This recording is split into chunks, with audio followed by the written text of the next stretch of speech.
Welcome back to The Gaze. I'm Henry Keane and this is my show, Talk for More. I'm happy to welcome you in a digital platform of new future Europe, a space where we'll find and highlight all of the most significant events in the region for you, and we'll speak about that with the best of experts.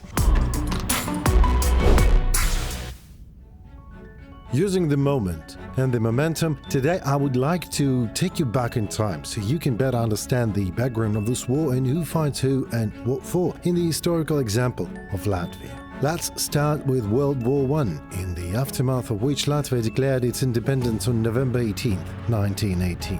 After a prolonged war of independence against Soviet Russia, the predecessor of the Soviet Union, please remember that, as it is crucial for the understanding of the whole thing, the two countries signed a peace treaty on August 11, 1920. In its Article 2, Soviet Russia, I quote, "unreservedly recognizes the independence and sovereignty of the Latvian state and voluntarily and forever renounces all sovereign rights to the Latvian people and territory."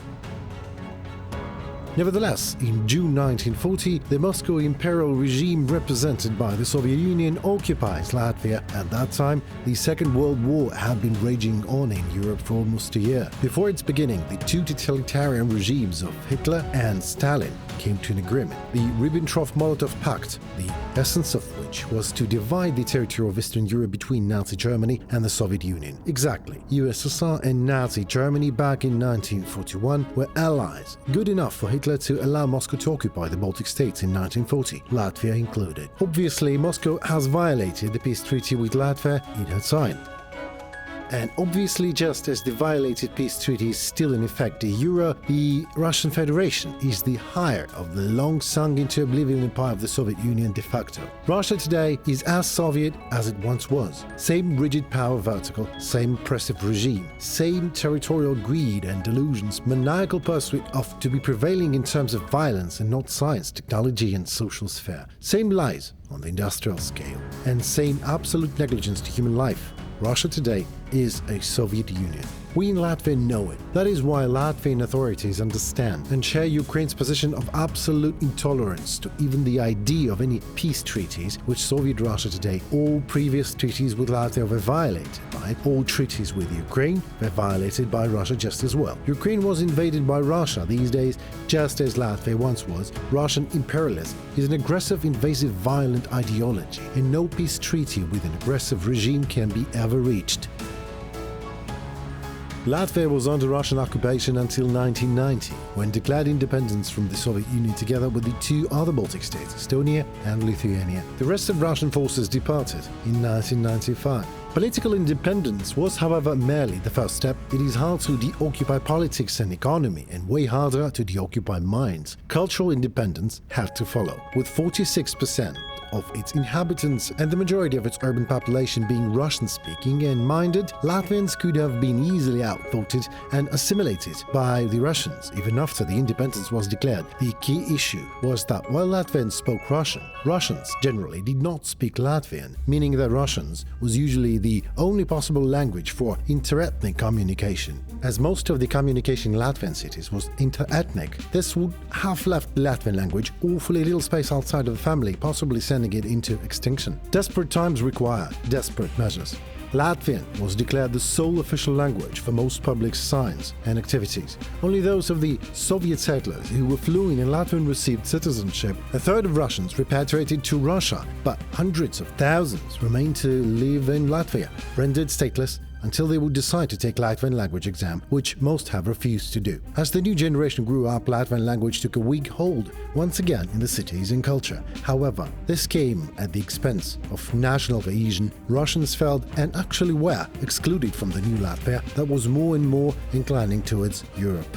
These Russians clung to their privileged Soviet past, celebrating Soviet festivals, history and political ideas and narratives. Latvia also strove for economic independence. Its outdated Soviet factories were built for the Soviet rather than local needs. Outcompeted by Western goods and pushed out to the Western markets, they went bankrupt, one after the other, sending the economy into deep crisis in the 1990s. But economic freedom did wonders, and young Baltic entrepreneurs put the economy back on track within a decade, filling the cities with new malls and office buildings which the Soviet system lacked. By 2001, Latvia was effectively a modern European society, attracting foreign investments. In 2004, Latvia joined NATO and the European Union as part of its program to ensure that Russia would never reconquer it. EU membership brought in many effects. However, joining the EU brought not only positive ones: mass emigration of Latvians to the newly accessible and quite lucrative Western labour markets. Latvian population declined by 300,000 citizens,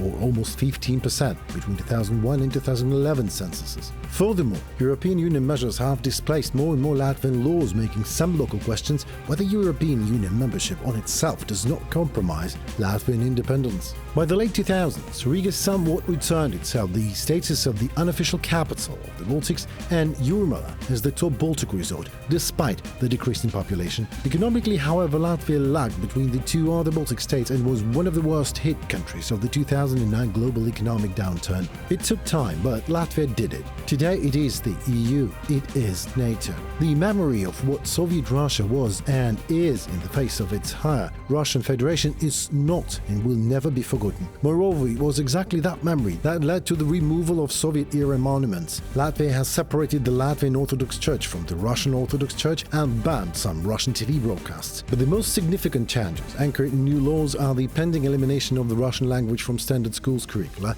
and the establishment of the Latvian as the only language in which to impart education. The use of Russian in airports, train stations and several commercial establishments has also been prohibited. So, what is going on in Latvia these days? Why does the country spend 1.4% of its GDP in favor of Ukraine? So the ex-Soviet colony back in the day and today a modern European country of Latvia.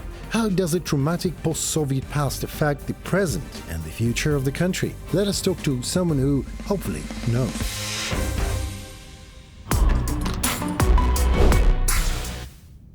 And I'm so very glad to present today's guests, Leila Rasima, a Latvian pedagogue, career consultant, chairman of the boards of the Latgales Multimedia Workshop Association and politician, previously a member of the Rezekne City Council, currently a member of 14th Latvian Parliament, the Saima, representing the Progressive Party. Leila, thank you for your time and hello. Hello, thank you for having me. How are you feeling? What is happening in Riga these days? Oh, this week we have a big celebration. We have Song and Dance Festival, which is celebrating 150th anniversary this year. So it's a big event. I'm dancing, and it's really something we do find as a celebration, and we celebrate. We dance, we sing. Yesterday my son was playing in orchestra, in big orchestra concert, and that was so amazing. So it's tiring, but it's really like a big celebration for us. I miss my native city. This is what I can tell you. If I may, this is the photo of you to the right, and to the left, the photo of Elina Pinto. I've seen it on your Facebook, who, amongst other competitors, has lost the fight for the Latvian presidency to Edgar Rinkēvičs. You obviously believed, and probably you still do, that Mrs. Pinto is a better candidate. Can you explain us why you think that she's a better candidate to Mr. Rinkēvičs? I must admit, I'm also happy about the president. We're going to actually, we have inauguration on Saturday. So yeah, I'm looking forward to that as well. But Elina Pinto, I know her already for, I would say, around 4 years. We met in some events or something, and I really admire her. I hope that maybe next president is going to be a woman, because we need to see strong women politicians. We need to see strong leaders.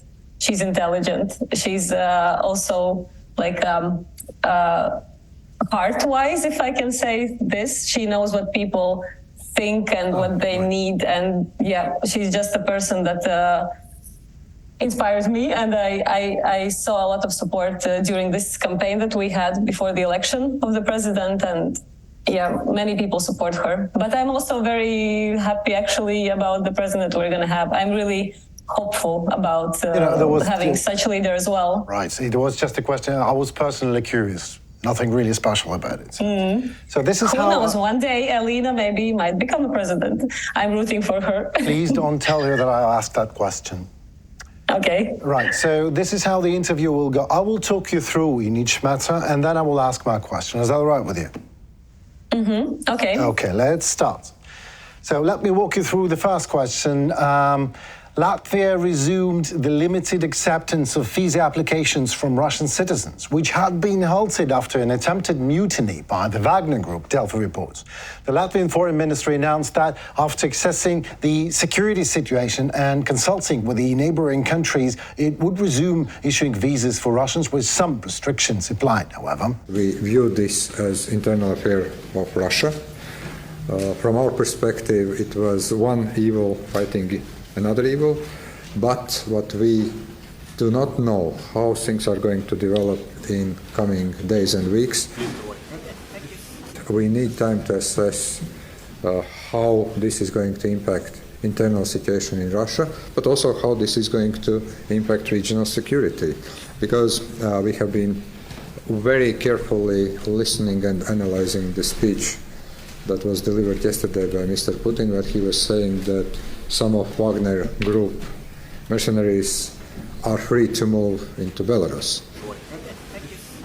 This move, if that's true, needs to be also reassessed from defense and security point of view.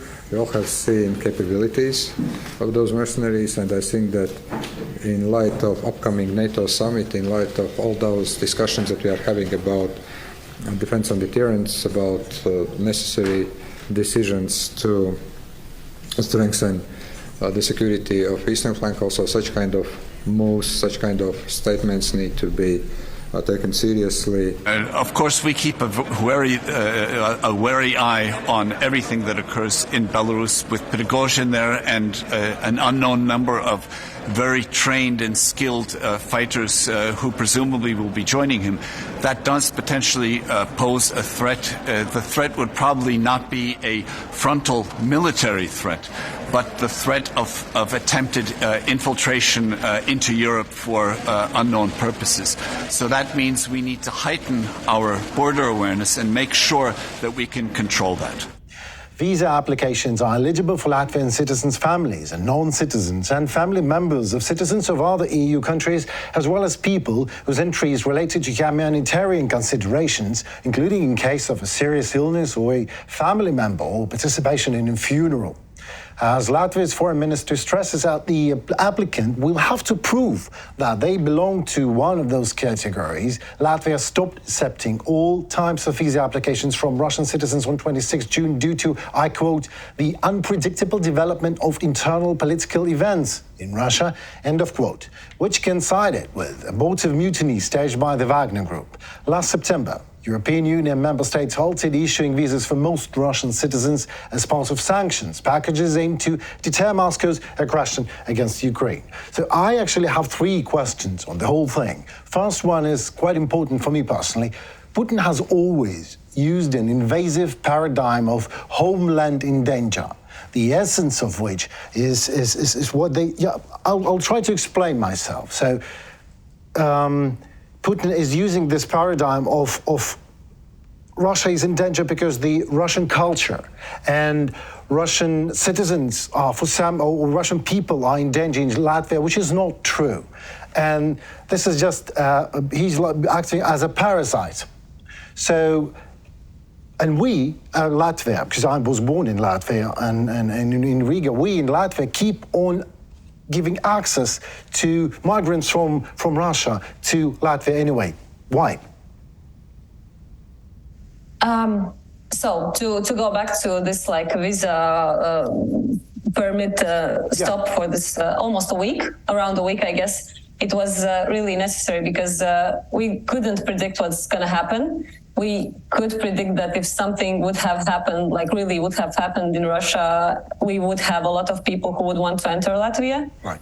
So we already have some part of society that is pro-Putin, pro-war, who are like thinking that it's so much better in Russia, you know, and things like that. So we couldn't risk having more people entering Latvia who think the same way. Absolutely. So it was really necessary, I think. Now we have again removed that limit, and we are, as you say, allowing people to enter Latvia if it's family reunion, if it's humanitarian issues, etc.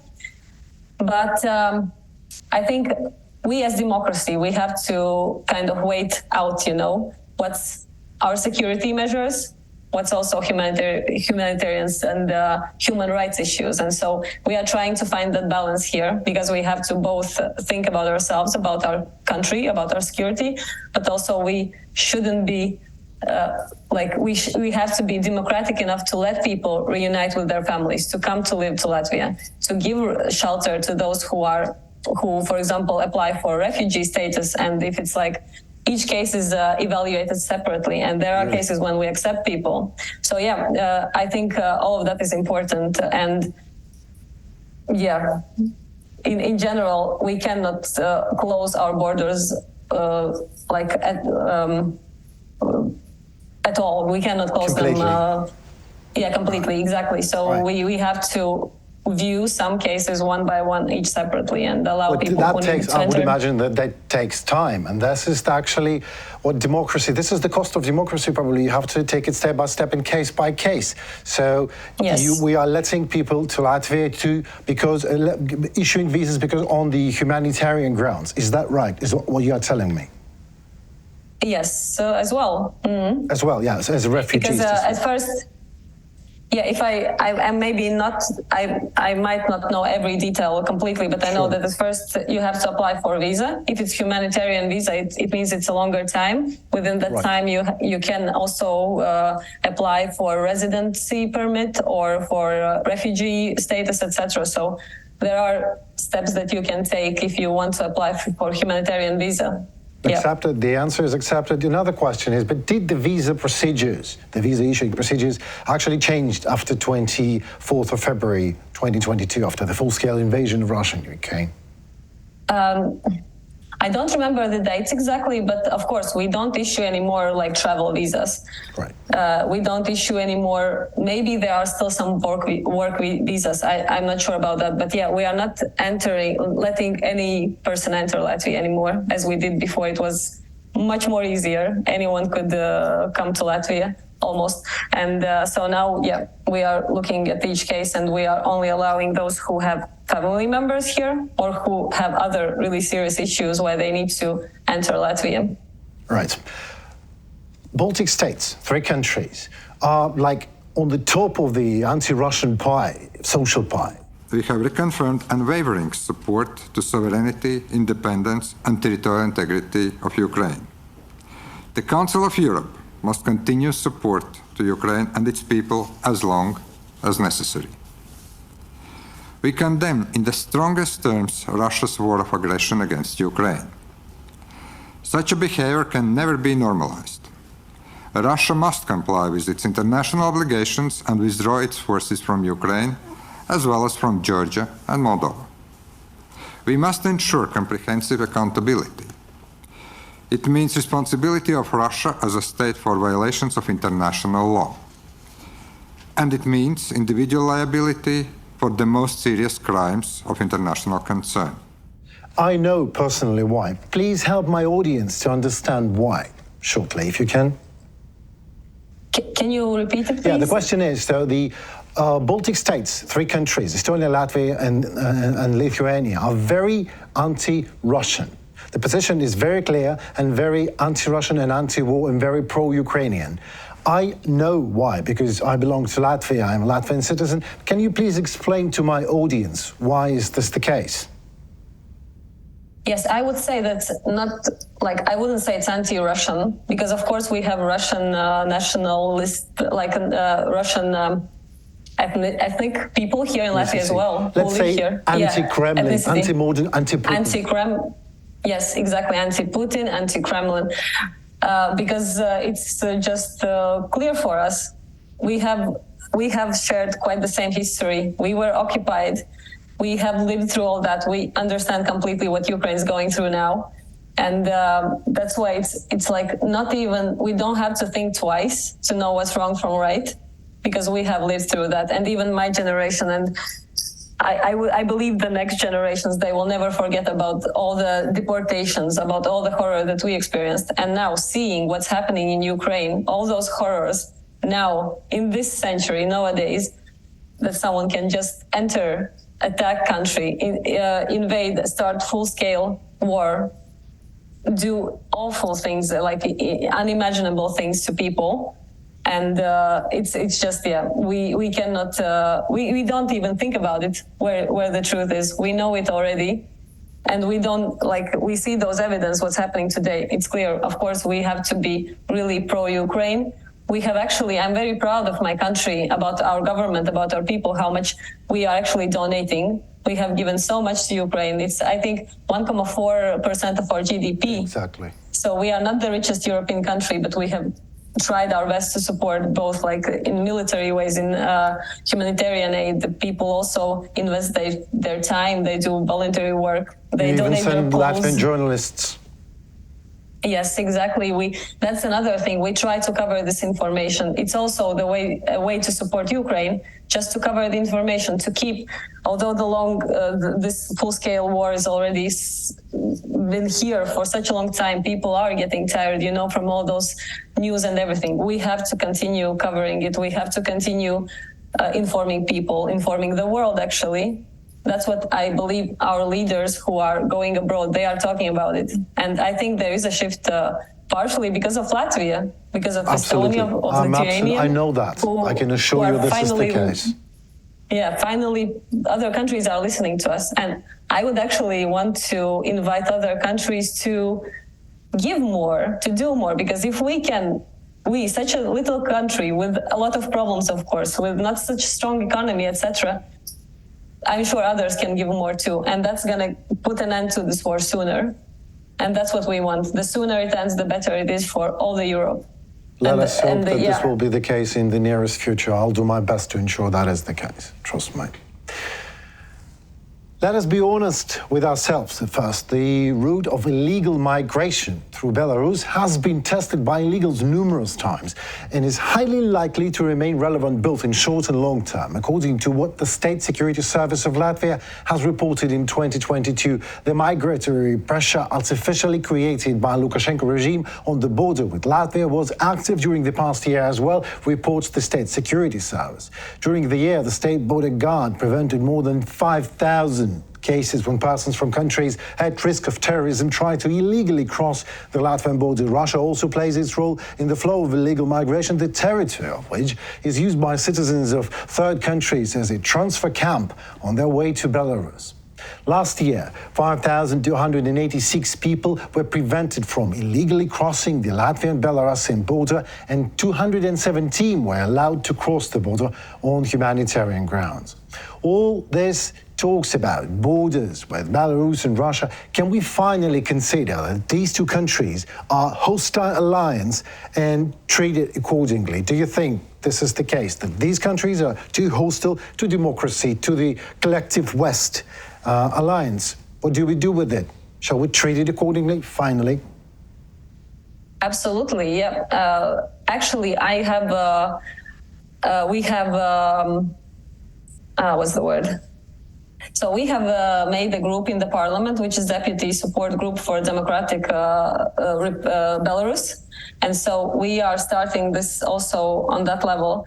We want to cooperate with those people, with those leaders who are working, who are dedicating their lives for democratic Belarus, because the regime that's there at the power at the moment, it's of course it's also endangering Latvia. Just as you said, we have so many refugees and people who are illegal migrants. They are trying to cross the border not in the correct way, illegally. They are forced, and etc. And it's really the thing that putting Latvia's security at risk, because we have to dedicate so much energy to dealing with this issue.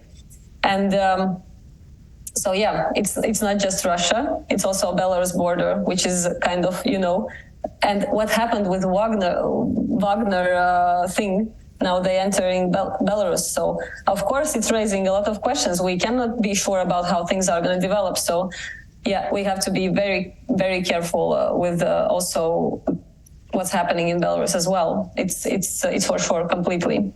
Thank you very much for your answer. During the extended period, another 4,000 Russian citizens living in Latvia signed up for Latvian state language exam. At the end of 2022, the Latvian Parliament adopted amendments to the law. Russian citizens living in Latvia must pass a state language test in order to obtain a permanent residence permit. Basically, this requirement applies to people who have lived in Latvia for many years, but instead of Latvian citizenship, they preferred Russian citizenship. Previously, it was assumed that the requirement would apply to approximately 18,000 Russian citizens, according to the Ministry of Education and Science. From February 1st to March 24th, 8,131 Russian citizens registered for the Latvian state language test, and only about a half passed it.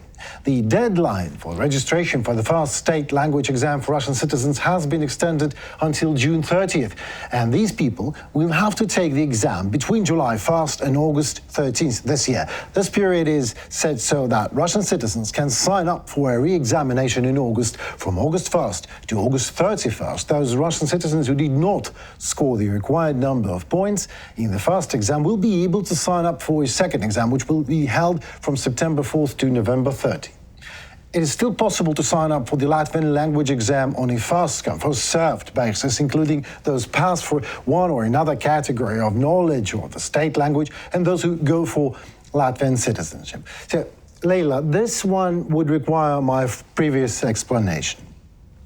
Don't you think that in the past, the conciliation, short-sightedness, and political cowardice of some Latvian politicians played a bad joke on all of us these days, since the decisions that were not made back in the day in a stand-by, so to say, mode, are now made in a forced haste mode, which means that the quality of such decisions suffer.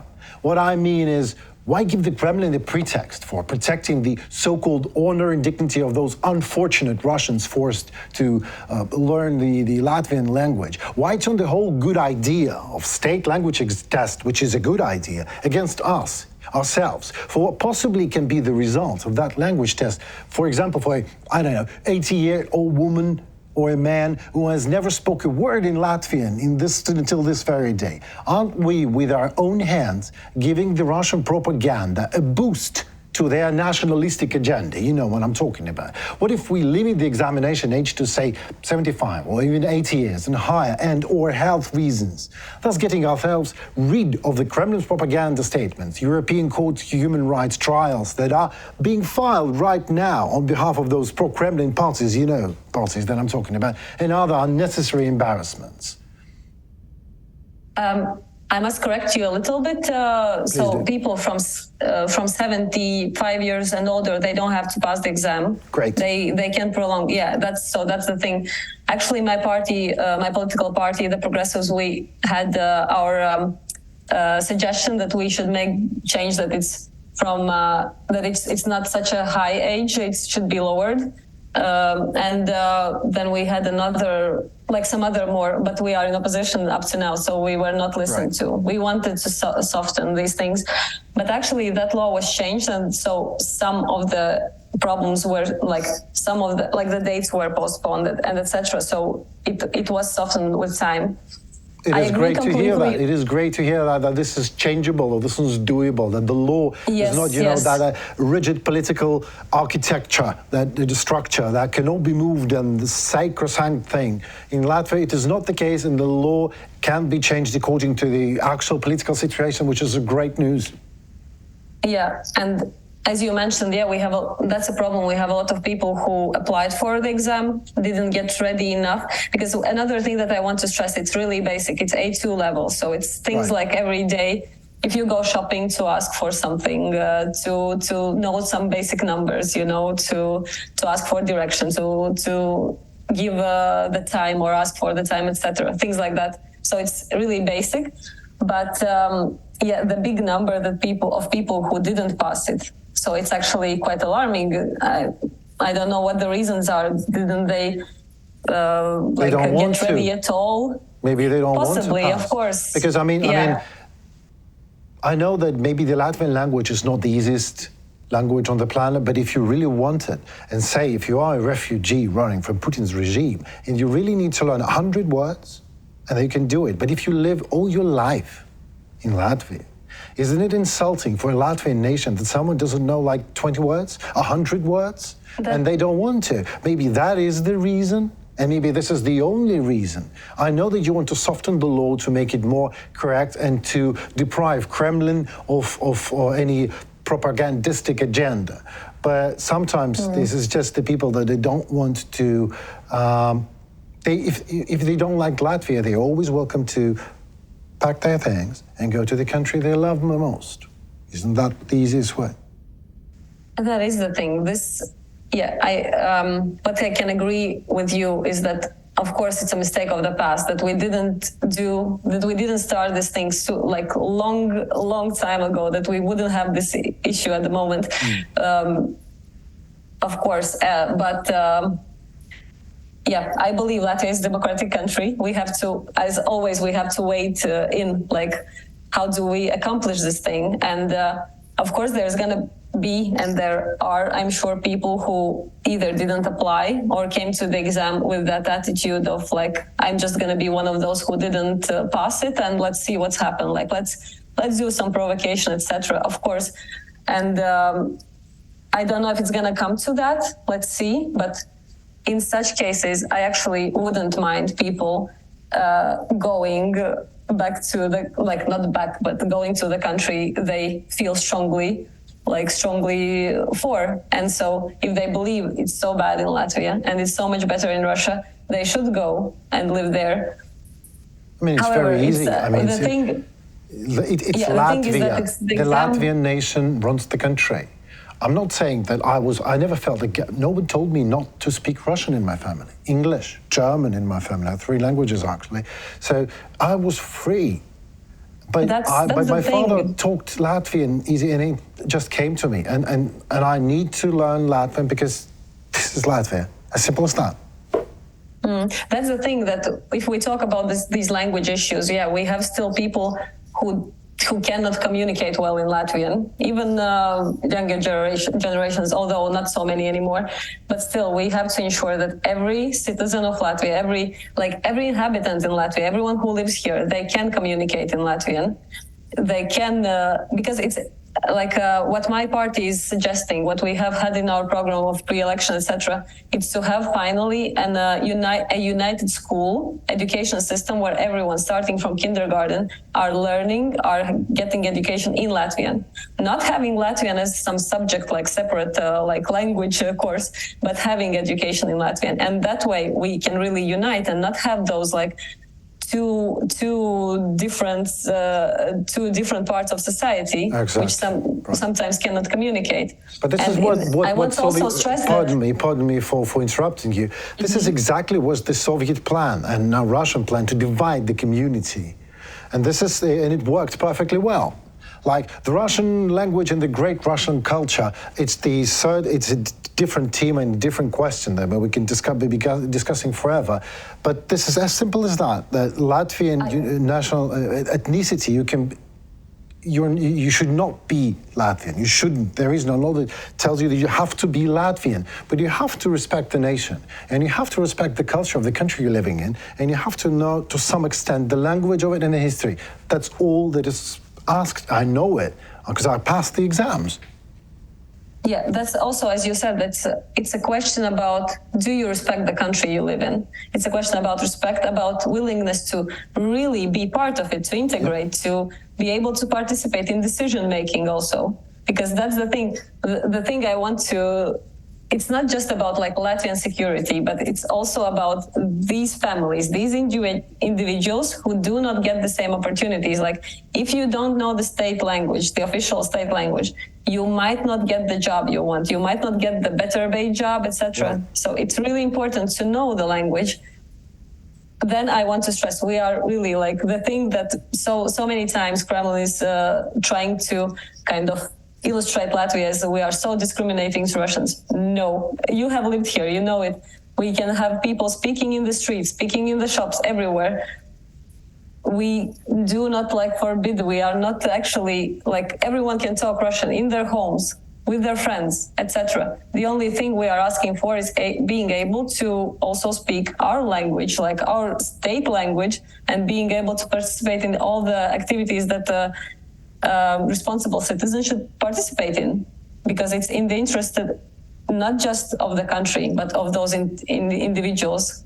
So yeah, that's the thing I want to add to all this like very loaded question and thing. Yeah, absolutely. And there are some actual steps that the government is taking. For example, the Latvian Parliament has approved a ban on election campaigning in Russian language. Deputies of the Sejm has decided that Russian language cannot be used during political campaigning. All materials can be posted exclusively in the state language, Latvian, in electronic and paper media, in books and other printed materials. Political ads posted on the internet must also be in Latvian. At the same time, the deputies allowed candidates and parties to communicate with voters in any other language.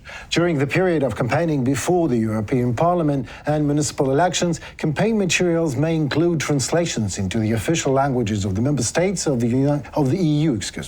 Earlier, the Russian Union of Latvia, the party notoriously known for defending the rights of Russian-speaking residents of Latvia, announced its intention to file a lawsuit with the European Court of Human Rights and get the law abolished in Latvia. The party noted that the new provisions are contrary to the European Conventions on the Rights of National Minorities and violate the rights of the Russian-speaking population of Latvia. So my question to you, Leila, is aren't a majority of pro-Russian people seeking for the minority rights to be protected? I mean, the majority, there are a lot of Russians living in Latvia, like, help me, 25% of population?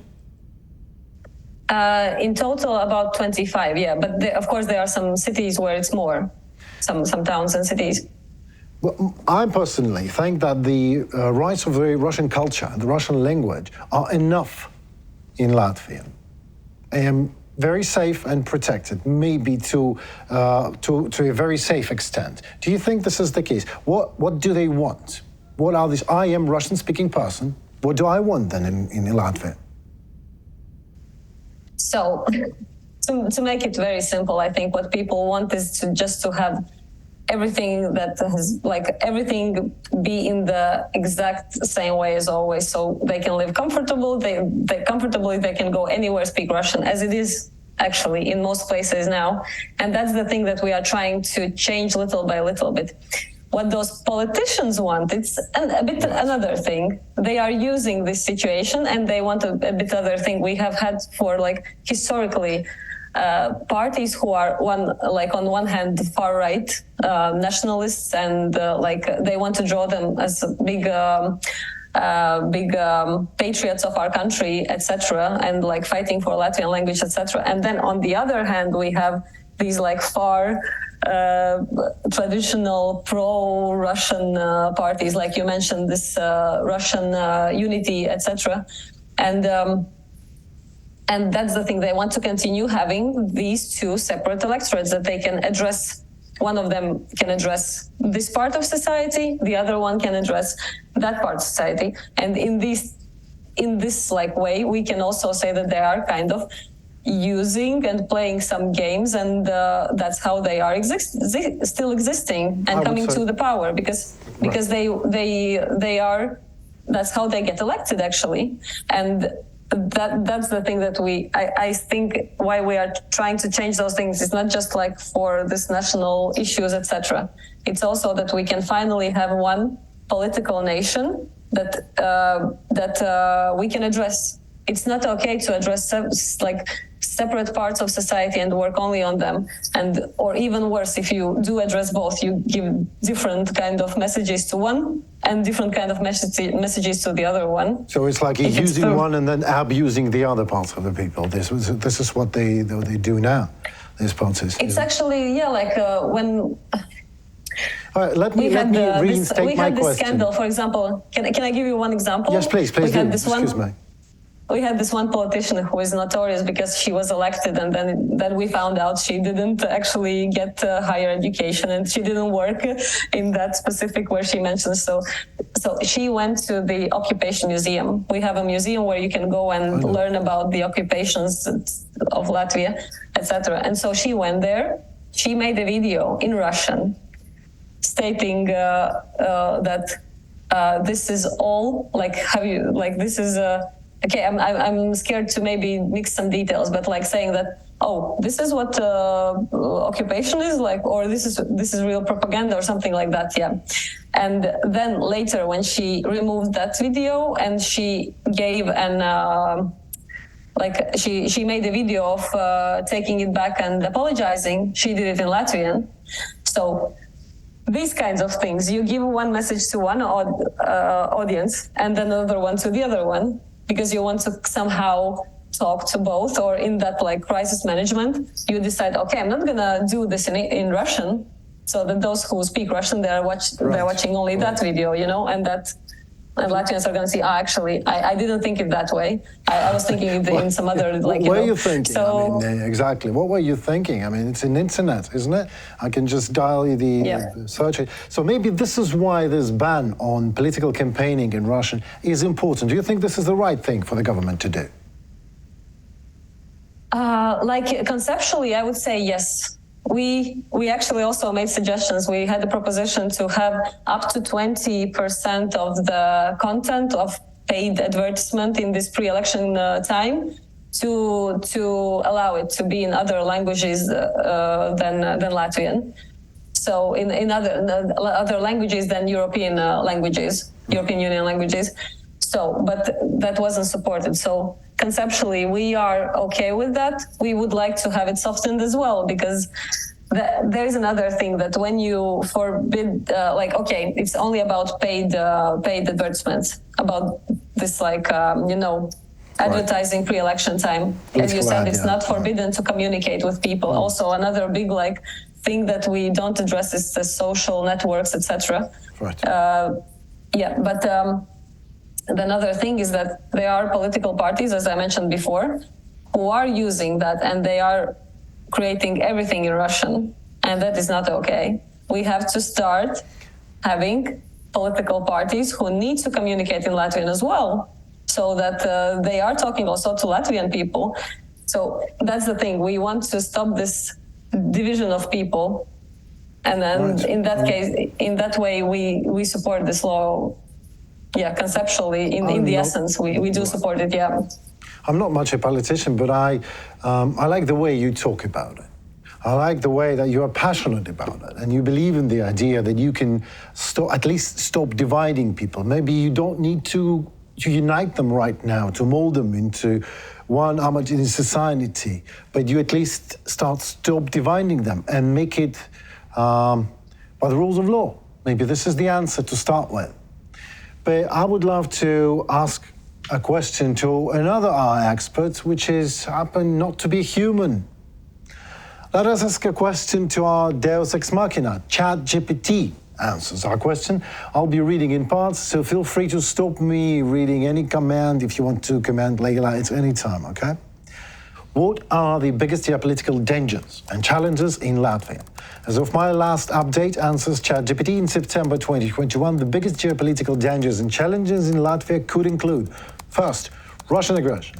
Latvia shares a border with Russia, and historical ties between the two countries have occasionally resulted in tensions. Concerns about potential Russian aggression, similar to events in Crimea and eastern Ukraine, have been a significant geopolitical challenge for Latvia and its Baltic neighbors.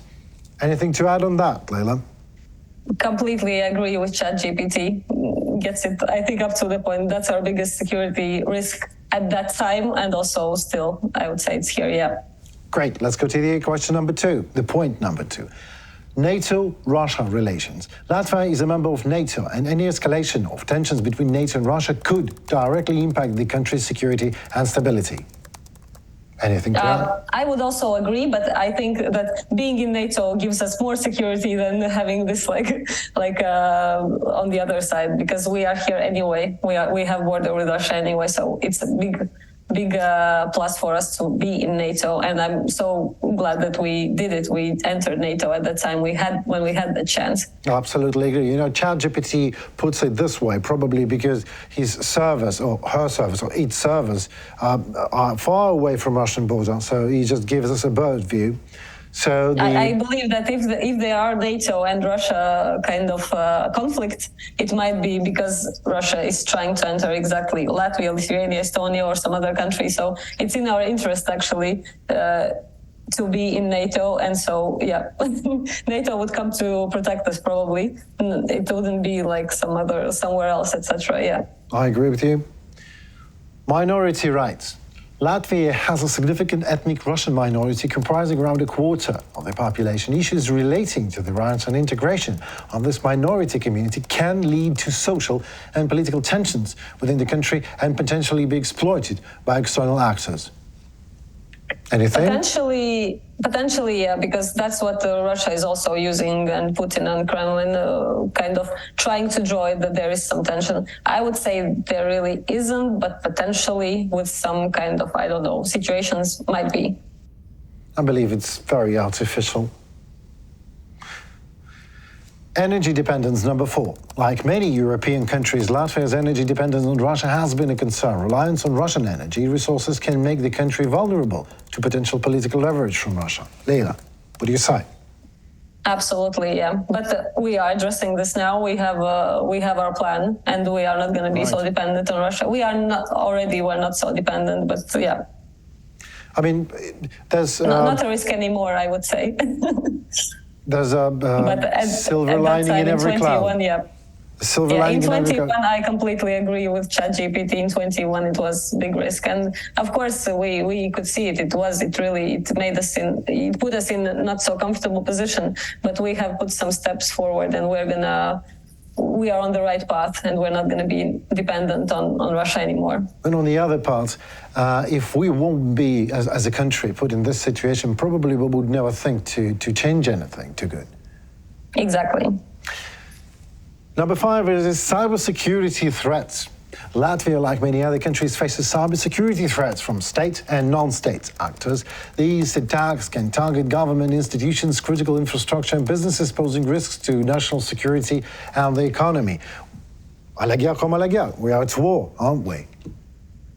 Yeah, but I would say if it's cybersecurity, it's I would say it's up to a high level. I wouldn't be so worried. Another thing is information war, and that thing, yeah, that's another maybe thing. But like hacking government web pages, etc., I believe we are up to the level of security in that sense.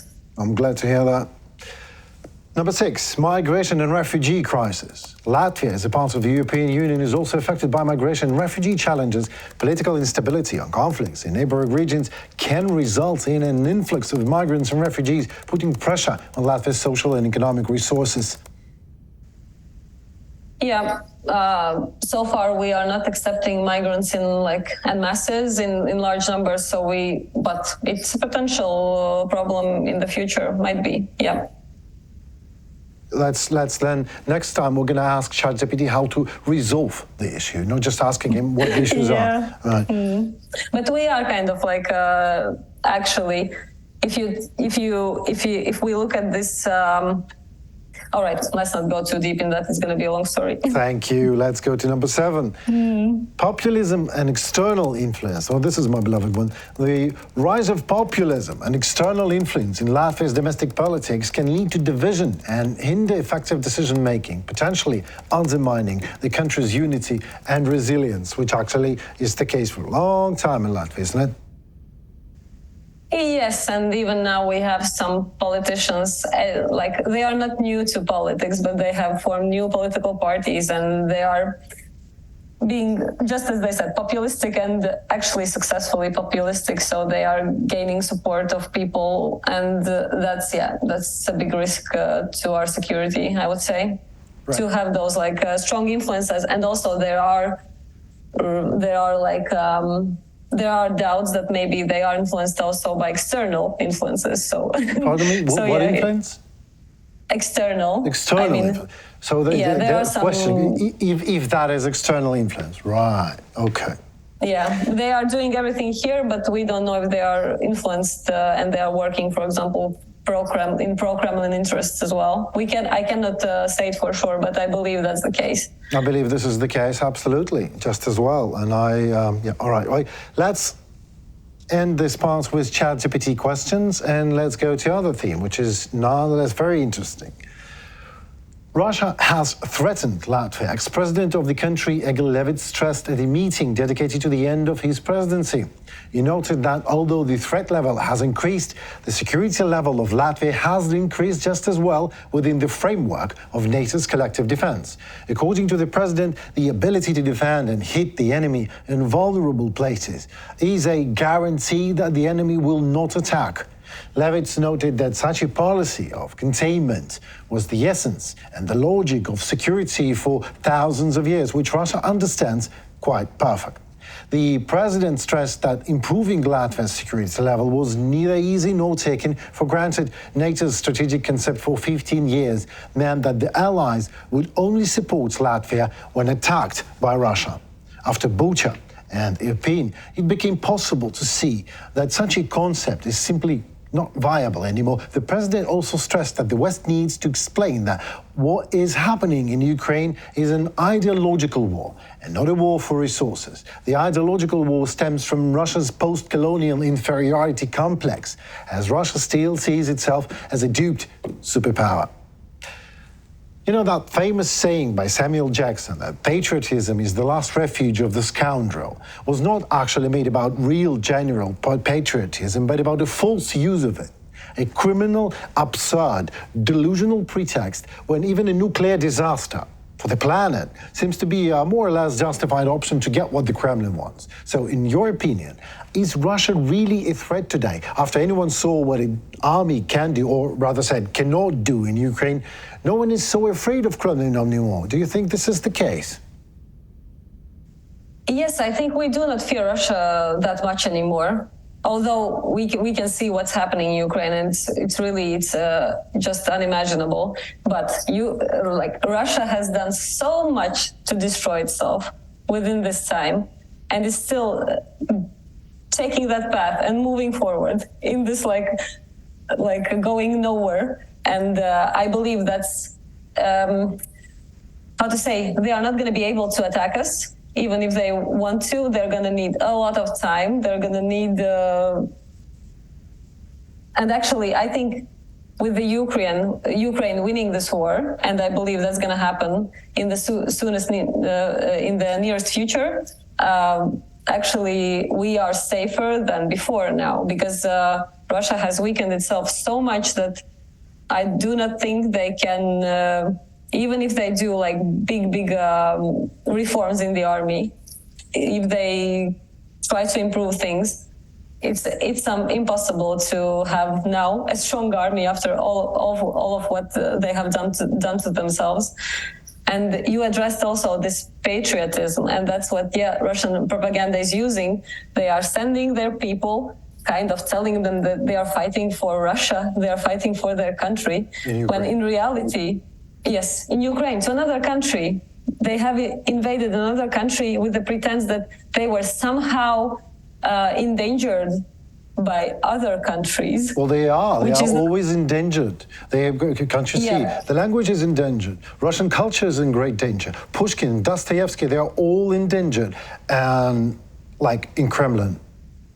Yes, that's what they tell to their population. Of course, on the international arena, that doesn't work. Those facts, they don't work anymore. Of course, now everyone can see what Russia really is, and this war, this useless war, I would say, has shown Russia's true face to everyone. But that's the thing that I would really like to see people stand up in Russia, because it's not just Putin, it's not just the regime. It's do you think this is... let me ask you then another question. We're turning more personal. You said you just want to see people stand up in Russia. Yes, because we in Latvia, have gone through... For what reason? We in Latvia, we have gone through that. We had people who stood up when the time... And now we are an independent country. We saw in Ukraine the same things happen. People stood up. They were fighting for democracy. They were fighting for freedom. Exactly. They were fighting for better future in their country. What we see now is the opposite. People are trying to say it's not us, it's not our decision, we cannot influence anything. Like anything we do is useless, but it's not true. It's only true when you believe that and you are inactive. Well, this you don't is take true any in action. Russia, because Latvia remembers Yes. that it was free. It is free now. It still senses that taste of freedom. The freedom is not always a good thing. It is hard to defend. It is even harder to hold. It is even harder to teach your children to be free. Not it's like they can do all they want, but to be really free, that comes there. That's where the relationship with freedom comes. It's responsibility. It comes with responsibility. But Russia can't remember a single 10 years in its history when it was free. Tsars, that collective Tsar, that collective Putin, is spread all over the country's history.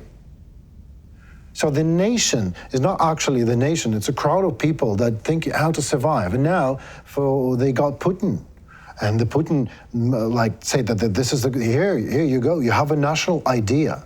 It's me. I can even change the constitution. Just write whatever I want inside the main document of the country, of the whole nation. Just write that I can be a president for as long as I like. I am a Tsar. I am the Alpha and Omega of this country. And they're like, okay. So do you think that Of course, it's do. really difficult for them. I completely understand. It's difficult for them because they cannot see.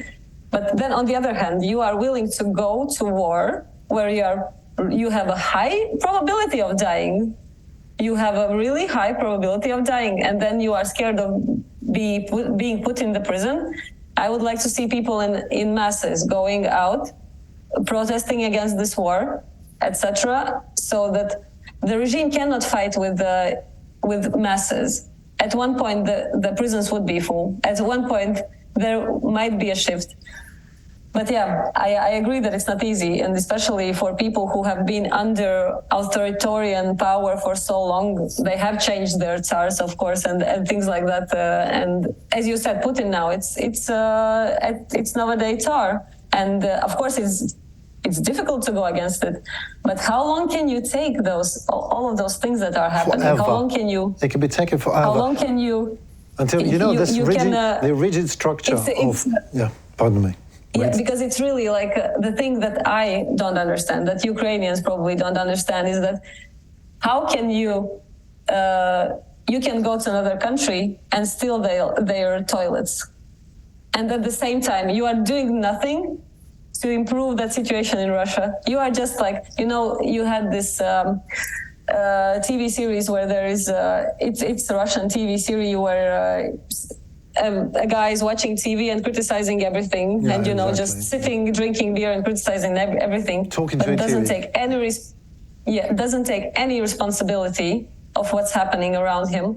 And that's the thing. I think when that's going to change in the society, when Russian people, Russian inhabitants are going to understand that they have the power to change things. They don't have to change everything, go for a big revolution, but start changing things, start going out.